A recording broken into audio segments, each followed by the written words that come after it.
तो DNS classes में आपका स्वागत है। मैं दीपक आनंद आज आप लोग को जनरल अवेयरनेस का कुछ क्वेश्चन करवाने वाले हैं, जो कि काफ़ी इंपॉर्टेंट क्वेश्चन है, जो प्रीवियस ईयर में पूछा गया क्वेश्चन है आरआरबी एनटीपीसी में। वही क्वेश्चन मैं आप लोग के सामने डिस्कस करूंगा।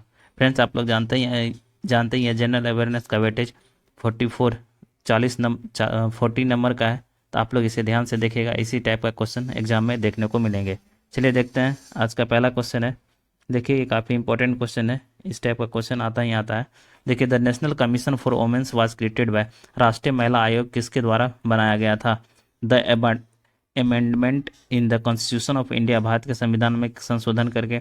The decision of the union cabinet, the act an act passes by parliament and order to of the president of India. तो इसका क्या हो जाएगा आंसर? ये एक्ट पासेस किया गया था पार्लियामेंट के द्वारा। आंसर इसका सी, इसका करेक्ट आंसर हो जाएगा। फ्रेंड्स, इसके बारे में कुछ डिटेल्स देख लेते हैं। तो देखिए, the national commission for womens was set up a statutory body in January 1992। ये भी याद रखना है, कब? ये जनवरी 1992 में हुआ था, under the national commission for womens act 1990, to review the constitutional and executive safeguard for, जो वुमेन्स को सेफ गार्ड प्रदान कर रहा था, जिससे उसे कोई भी कुछ जैसे उस पर अत्याचार होता है वो नहीं हो, इसके लिए ये बनाया गया था। ठीक है, इसका राष्ट्रीय महिला आयोग द्वारा स्थापना की इतना की गई थी। ठीक है, समझ गए फ्रेंड्स? उसके सुरक्षा, कानूनी सुरक्षा के उपाय समीक्षा के लिए किया गया था। ठीक है फ्रेंड्स, चलिए नेक्स्ट देख लेते हैं। नेक्स्ट है आपका,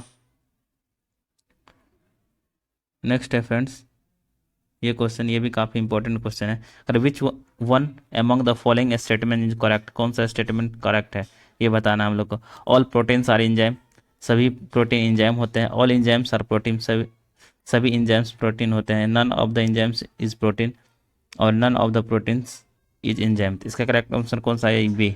ये जो ऑल द इंजाइम्स, ये क्या हो सकते हैं?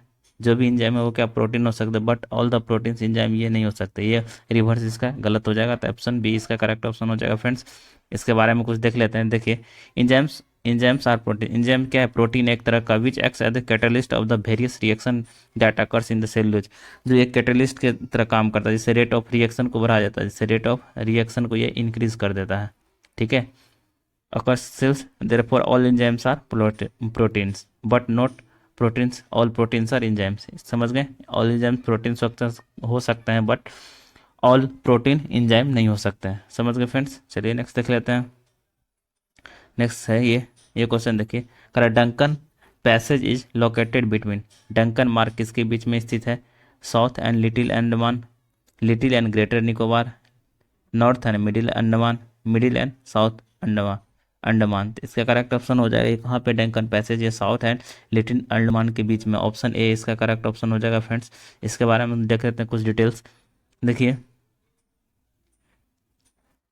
देखिए फ्रेंड्स, ये मैप में भी देख सकते हैं डंकन पैसेज, यहाँ ये लिटिल अंडमान हो गया, साउथ अंडमान के बीच में है ये डंकन पैसेज। समझ गए फ्रेंड्स? देखिए, कह रहा है Duncan passage located between south and little Andaman, ये दोनों के बीच में है। ठीक है, ये डंकन पैसेज दक्षिण और अंडमान के बीच में स्थित है। ठीक है, Duncan passage is state in the Indian ocean, ये कहाँ पे है? ये हिंद महासागर के जल डमरू में, जमरू है स्टेट, मतलब क्या जल डमरू बोलते हैं उसको। ठीक है, in it is about 48 kilometre wide, ये कितना है? 48 किलोमीटर वाइड है। ठीक है, ये 48 किलोमीटर है, ये भी याद रखेगा। It separates Rutland islands parts of the greater Andaman to the north and little Andaman and the south. ठीक है, समझ गए? ये क्या अंडमान किसका है? दक्षिण में से लिटिल अंडमान के अलग करता है। चलिए इसके बाद नेक्स्ट क्वेश्चन देख लेते हैं फ्रेंड्स। फ्रेंड्स, ये वीडियो आप लोग को अच्छा लगे तो इसे आप लोग लाइक कर सकते हो, फ्रेंड लोग के साथ शेयर भी कर सकते हो। चलिए देखिए, the Indian research station Himadri is located at, Indian research station Himadri पर स्थित है। कहाँ ये हिमाद्री स्थित है? ये सियाचिन, दार्जिलिंग, आर्कटिक रीजन और अंटार्कटिका। ठीक है, तो इसका ऑप्शन हो जाएगा सी, ये आर्कटिक रीजन में। ऑप्शन इसका क्या हो जाएगा फ्रेंड्स? सी हो जाएगा। ये कहाँ पे? आर्कटिक रीजन में स्थित है। समझ गए? इसके बारे में डिटेल्स देख लेते हैं। देखिए, करा Himadri station India first Arctic research station, ये भी याद रखिएगा, इंडिया का फर्स्ट रिसर्च स्टेशन है, ये भी याद रखिएगा friends. It is located at the international Arctic research base, ये इंटरनेशनल आर्कटिक रिसर्च बेस पे स्थित है। It was inaugurated on the 1 जुलाई 2008, ये कितना? 1 जुलाई 2008 को इनोग्रेट किया गया था। ठीक है फ्रेंड्स, ये भी याद रखिएगा आप लोग, यहाँ से 2-3 क्वेश्चन बन सकते हैं। किसके द्वारा किया गया था? मिनिस्ट्री ऑफ अर्थ साइंस, इसका मतलब इनोग्रेट किसके द्वारा किया था? इनोग्रेटेड ये मिनिस्टर ऑफ अर्थ साइंस के द्वारा। It was set up during the Indian second Arctic expenditure in June 2008। ठीक है, समझ गए फ्रेंड्स। चलिए नेक्स्ट देख लेते हैं। नेक्स्ट है फ्रेंड्स, ये देखिए, ये भी काफ़ी इंपॉर्टेंट क्वेश्चन है। Which of the following government of India act give separate representation to the Muslim, separate representation to the Muslim. निम्नलिखित में से किस भारत सरकार अधिनियम ने मुसलमानों को अलग प्रतिनिधित्व दिया? इसमें था ये 1909 का अधिनियम, 1919 का अधिनियम, 1935 का अधिनियम, 1947 का अधिनियम। इसका करेक्ट ऑप्शन कौन सा हो जाएगा आपका? ये ऑप्शन ए इसका करेक्ट ऑप्शन हो जाएगा। ठीक है, 1909 का अधिनियम। इसके बारे में कुछ डिटेल्स देख लेते हैं फ्रेंड्स। देखिए, correct Indian council act of 1909 और मार्ले मिंटो रिफॉर्म्स, इसको क्या बोलते हैं? मार्ले मिंटो रिफॉर्म्स बोलते हैं। ये भी याद रखेगा, ये भी काफ़ी इंपॉर्टेंट है friends. Introduced a system of communal representation for the Muslim, ये किसको? कम्युनल रिप्रेजेंटेशन मुस्लिम को दिया था। Excepting the concept of the separate electorate under the Muslim members were created only the Muslim voters, ये only Muslim voters के द्वारा वो किया गया था। ठीक है फ्रेंड्स, देखिए इसके बाद इसके तहत मुस्लिम समुदाय को चुनाव केवल मुस्लिम मतदाताओं के द्वारा किया जाना था। इसमें सिर्फ मुस्लिम मतदाता ही इसको वोट कर सकते थे। समझ गए? 1909 आप लोग याद रखेगा, और ये मार्लियामेंटो रिफॉर्म्स के नाम से भी जाना जाता है। चलिए नेक्स्ट देख लेते हैं। नेक्स्ट है आपका the name of Ram Prasad Bismil associated. Ram Prasad Bismil का नाम किससे जुड़ा है? Kanpur conspiracy case, Alipore conspiracy case Alipur, और Kakori conspiracy case, Meerut conspiracy case. इसका क्या होगा? इसका आंसर है काकोरी। ये काकोरी कॉन्स्पेरेंसी केस काकोरी संयंत्र केस से रिलेटेड है। इसके बारे में देख लेते हैं कुछ डिटेल्स। देखिए, the Kakori conspiracy was the train robbery that tooks place between the Kakori and near Lucknow. Lucknow और काकोरी के बीच में हुआ था on August 9 August 1925 during the Indian independence movement against the British Indian government. ये किसके? Indian movement against the British government के खिलाफ। The robbery was organized by the Hindustan Republican Association, किसके द्वारा किया गया था? हिंदुस्तान रिपब्लिकन एसोसिएशन के द्वारा। देखिए, ये ब्रिटिश सरकार द्वारा खिलाफ भारतीय स्वतंत्रता आंदोलन के दौरान 9 अगस्त 1925 को लखनऊ के पास काकोरी के बीच हुई थी। डकैती का आयोजन हिंदुस्तान रिपब्लिकन एसोसिएशन ने किया था। समझ गए फ्रेंड्स। चलिए नेक्स्ट देख लेते हैं। नेक्स्ट है आपका the transfer of heat from the sun to the moon is takes place. सूर्य में चंद्रमा तक ऊष्मा का अंस्थांतरण होता है। किसके द्वारा होता है? ये radiation only, radiation and conduction, radiation and convection, radiation and conduction. तो इसका करेक्ट ऑप्शन कौन सा हो जाएगा? ये किसके द्वारा होता है? ये रेडिएशन के द्वारा। ये इसका करेक्ट ऑप्शन हो जाएगा।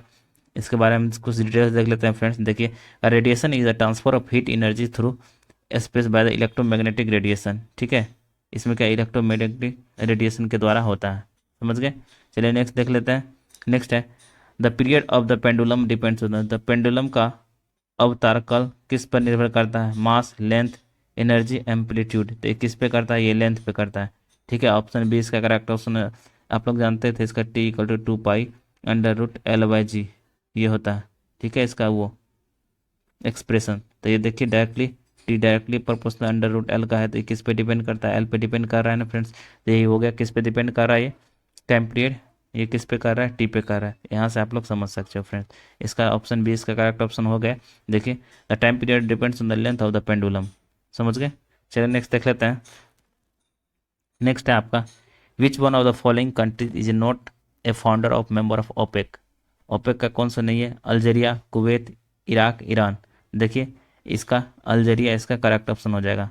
ठीक है, ऑयल एक्सपोर्टिंग ऑयल जो प्रोड्यूस जो करता है ना, उसी को ओपेक ओपेक कहते हैं, जिससे ओपेक कंट्री कहते हैं। इसके बारे में देखिए कुछ आपको डिटेल्स बता दे रहा हूँ। देखिए, the organization of the petroleum exporting country, जो पेट्रोलियम को एक्सपोर्ट करता है। ठीक है, वाज फाउंडेड इन बगदाद। ये कहाँ फाउंडेड में? बगदाद में हुआ था, Iraq. With the singing of an agreement of the September 1960 में 5 कंट्रीज नेमली, जो 5 कंट्री मिलके इसका वो बनाया था। ठीक है, एग्रीमेंट। और कह रहा है कि 5 countries Islamic Republic, Iraq, Iran, Iraq, Kuwait, Saudi Arabia और वेनेजुएला। ठीक है, ये सब आप लोग याद रखिएगा, इस टाइप का क्वेश्चन बन जाते हैं। ये जो भी पेट्रोलियम एक्सपोर्टिंग कंट्री है वो सब मिलकर एग्रीमेंट बनाया था। ठीक है, समझ गए? इसमें अल्जीरिया नहीं था। ऑप्शन ए इसका करेक्ट ऑप्शन हो गया था फ्रेंड्स। चलिए नेक्स्ट देख लेते हैं। नेक्स्ट है द फर्स्ट न्यूज़पेपर जो पहला न्यूज़पेपर था उस जो first newspaper published in English language अंग्रेजी भाषा में प्रकाशित होने वाला पहला अखबार कौन सा था? ये the Bengal gazettes, the Hindu, young India और नेटिव ओपिनियन। तो इसका क्या होगा? The Bengal gazettes. ठीक है, ये इसका ये ऑप्शन करेक्ट हो जाएगा फ्रेंड्स। इसके बारे में कुछ डिटेल्स देख लेते हैं। तो देखिए करेक्ट कि Hicky's Hicky Bengal gazettes was the English newspaper published from the Kolkata है। कहाँ से? कोलकाता, इंडिया में से होता था। It was the first major newspaper of India. एक क्या था? पहला न्यूज़पेपर था इंडिया का।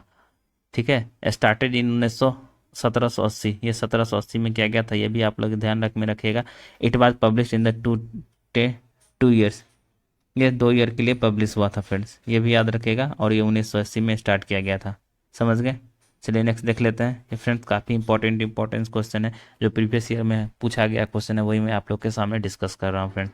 ये आप लोग लास्ट तक देखिएगा और कोई भी क्वेश्चन स्किप नहीं कीजिएगा। और ये वीडियो आप लोग को अच्छा लग रहा हो तो इसे आप लाइक कर दीजिएगा। देखिए, who is the chairman of the second administrative reforms commission? द्वितीय प्रशासनिक सुधार आयोग का अध्यक्ष कौन है? बिमल जलान, डॉक्टर करण सिंह, एम वीरप्पन मोइली और अहमद पटेल। तो इसका करेक्ट ऑप्शन कौन चाहिए? एम वीरप्पा मोइली जो था, ये किसका था? चेयरमैन था। ठीक है, सुधार आयोग का अध्यक्ष।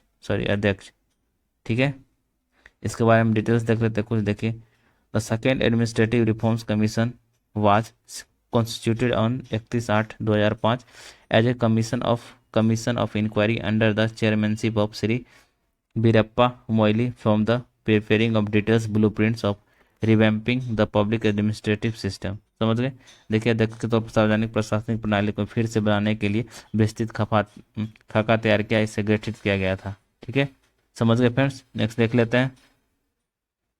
Financial distribution between the union and the state takes place on the basis of the recommendation of which of the following. किसके रिकमेंडेशन पे होता है? संघ और राज्य के बीच वित्तीय वितरण निम्नलिखित में से किसकी सिफारिशों के आधार पर होता है? The national development council, the inter state council, the planning commission, the financial commission. तो ये देखिए, फाइनेंस से वित्त आयोग के द्वारा होता है। ऑप्शन डी इसका करेक्ट ऑप्शन हो जाएगा। फाइनेंशियल जो है ये फाइनेंशियल कमीशन के द्वारा ही किया जाएगा। ठीक है, कर का जो डिस्ट्रीब्यूशन करते हैं स्टेट और सेंट्रल में कितना जाएगा उसके लिए किया जाता है। देखिए, article 280 is the constitution requires the composition of the financial commission in every 5 year। ठीक है, ये 5 ईयर में किया जाता है, एवरी 5 ईयर में। It's core responsibility to evaluate the state of finances of the union and state government. Recommendation of sharing the taxes between them, कैसे इसको टैक्स को शेयर करना है वही करता है काम। And on the principle determine the distribution this taxes among the state, और स्टेट के बीच में भी ये टैक्स का डिस्ट्रीब्यूशन करते हैं। ठीक है फ्रेंड्स, देखिए इसको हिंदी में पढ़ दे रहा हूँ। ये देखिए, भारतीय संविधान के अनुच्छेद 280 में प्रत्येक 5 वर्षों में वित्त आयोग की रचना की आवश्यकता है। इसकी मुख्य जिम्मेदारी संघ और राज्य के सरकारी वित्त स्थिति का मूल्यांकन करना, उनके बीच करों का बंटवारा करना, करों के लिए सिफारिश करना, राज्यों के बीच इन करों के वितरण का निर्धारित करने का सिद्धांत रखता है। ठीक है फ्रेंड्स, समझ गए? नेक्स्ट देख लेते हैं। नेक्स्ट है, which of the following jurisdictions of the Indian judiciary cover public interest litigation. भारतीय न्यायपालिका के निम्नलिखित में से कौन सा क्षेत्राधिकार जनहित याचिका को शामिल करता है? The original jurisdiction, appellate jurisdiction, epistolary jurisdiction, adversary jurisdictions. तो इसका करेक्ट ऑप्शन अपीलीय क्षेत्राधिकार, ये ऑप्शन बी इसका करेक्ट ऑप्शन हो जाएगा फ्रेंड्स। इसके बारे में कुछ डिटेल्स देख लेते हैं। अपील न्यायालयिक क्षेत्र। ठीक है, कह रहा है public interest litigation comes under the appellate jurisdictions of the supreme court and a public interest litigation can be filed against the state, central government, municipal authorities and the not any private party. किसी private party के द्वारा नहीं किया जाता। देखिए, जनहित याचिका सर्वोच्च न्यायालय अपीलीय क्षेत्र के अंतर्गत आती है। एक जनहित याचिका के राज्य, केंद्रीय सरकार, नगर प्राधिकरण और किसी भी निजी पार्टी के खिलाफ दायर नहीं किया जा सकता है। समझ गए फ्रेंड्स? ये फ्रेंड्स आज का लास्ट क्वेश्चन था। ये सेशन आप लोग को अच्छा लगा हो तो इसे क्या करें, लाइक कीजिएगा और फ्रेंड लोग के साथ शेयर कर दीजिएगा। और इस चैनल पर नए होते इसे सब्सक्राइब कर दीजिएगा। इसी तरह का मैं क्वेश्चन जो भी एनटीपीसी ग्रुप डी में पूछा गया है, मैं उसी वही क्वेश्चन आप लोग के सामने डिस्कस करता हूँ फ्रेंड्स। ये काफ़ी इंपॉर्टेंट क्वेश्चन है, आप लोग अच्छे से देख लीजिएगा। नेक्स्ट लेक्चर में फिर से मिलेंगे। Thank you.